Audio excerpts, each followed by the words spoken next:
Have you ever noticed કે જ્યારે તમે રિએક્શન આપવાનું છોડી દો, ખોટું જસ્ટિફિકેશન આપવાનું છોડી દો, તમારી જાતને એક્સપ્લેન કરવાનું છોડી દો, સામેવાળા વ્યક્તિનો પાવર અને કંટ્રોલ તમારા પરથી સડનલી જતો રહે છે?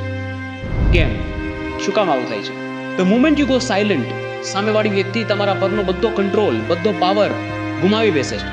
અને આ એવા વ્યક્તિઓ સાથે થાય છે કે જે તમને વારંવાર એક્સપ્લેનેશન આપવા માટે, તમારી જાતને જસ્ટિફાઈ કરવા માટે મજબૂર કરે છે. એમને મજા આવે છે તમારા ચહેરા પર સ્ટ્રેસ જોઈને, તમારી આંખોના હાવભાવ જોઈને, તમને લાચાર જોઈને, તમને એક્સપ્લેન કરતા જોઈને એમને મજા આવે છે. એમનો ખોરાક છે.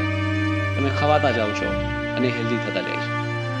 પણ the moment you go silent, એ લોકોનો ખોરાક બંધ થઈ જાય છે, પાંગડા ભરી જાય છે એ લોકો. તમને મેનિપ્યુલેટ કરવા માટે એ લોકો પાસે પછી કંઈ બચતું જ નથી. પાવર કમ્પ્લીટલી વેનિશ થઈ જાય છે. That is the power of silence. એટલે ઘણીવાર છે ને, આપણે એવી ઘણી બધી ખોટી આર્ગ્યુમેન્ટમાં ખોટો સમય વ્યતીત કરતા હોઈએ છીએ. બધી આર્ગ્યુમેન્ટ કરવા જેવી નથી હોતી. કોઈ આર્ગ્યુમેન્ટમાં પાર્ટિસિપેટ કરવા કરતાં શાંત થઈને સાયલન્ટ ટ્રીટમેન્ટ આપીને સામેવાળાનો પાવર એક જ ઝટકે ખતમ કરવામાં જે મજા છે ને, એ આર્ગ્યુમેન્ટ કરીને આર્ગ્યુમેન્ટ જીતવામાં પણ નથી. અને તમને ખબર પણ નથી પડતી કે તમે ક્યારે જીતી ગયા. Not by fighting harder, but by not fighting at all. એટલે ઘણીવાર છે ને, આપણે બહુ ખોટી આર્ગ્યુમેન્ટમાં આપણો ટાઈમ વ્યતીત કરતા હોઈએ છીએ, બહુ ખોટા વિષયોમાં આર્ગ્યુમેન્ટ કરતા હોઈએ છીએ. ન કરવી જોઈએ. Not all arguments are worth having.